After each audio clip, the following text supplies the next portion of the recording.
had 42 primary schools scattered around 14 different islands. So I became a boat missionary. I really became a boat missionary. Like it said when I first received my mission cross, there was a photo of the sisters in the Catholic Weekly, and it had Sister Helen Warman, boat missionary. My father said, "What does that mean?" I said, "I don't know." But now I was learning, because I was on the boat most of the year, going from island to island, from school to school. So one time I went out east. I went to Nemor, the main island, saw the children there and the school there. Then I went across on the mission boat, coming back towards the east, coming back towards the west, coming back towards the west, and I came to a place called Horbuk. And when I got off the boat at Horbuk, the children were all standing on the beach waiting for me. And the head teacher was there, and he said to me, "Sister, come and sign our visitor's book." So I went up to sign the visitor's book, and he said to me, before you sign the mission visitor's book, who do you think was the last person to sign the visitor's book? So I said, the inspector? No. The parish priest coming for Mass? No. Some overseas visitors that often sailed past in their yachts? No.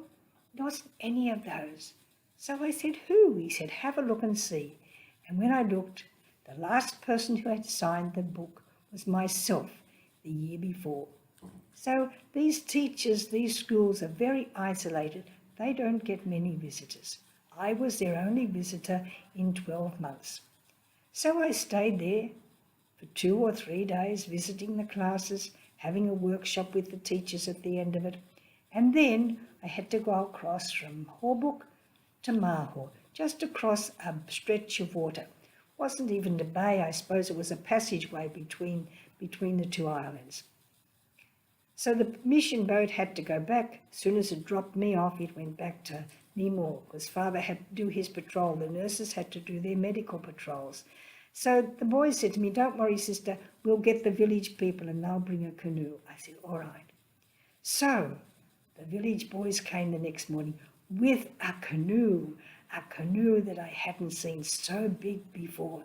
It was a big, big canoe with beautiful big sails, pandanus sails right up. And it was just made of logs, just made of carved out logs. So they said to me, "Hop in." So they put a box up so I could get over the canoe and into the canoe. Then I was down in the canoe. I said, "Sit down, sister." But I said, if I sit down here, the sides of the canoe came up over my head. I can't see anything. So they said, "We'll give you another box to sit on." So they put another box on top, and I sat there. And then off we went. You know, that was the best trip I ever had on any kind of vehicle. Boats, trains, buses, aeroplanes, anything. This was beautiful. The sails were up, the wind was blowing, and we just flew across that water. Oh, it was so wonderful. I've never forgotten that trip. It was so beautiful. And then we came into Maho. Maho was so beautiful. I think Maho was the most beautifully situated school that I ever went to. That moon behind me didn't come out from the mountains at Maho. The moon at Maho came straight out of the sea. Maybe another time I'll talk about my visit to Maho. But that canoe trip, I'll never forget. Some good things happen in our lives, and God keeps them in our hearts so we can remember them and be happy. Think of all the good things that have happened in your life and be happy. God bless now.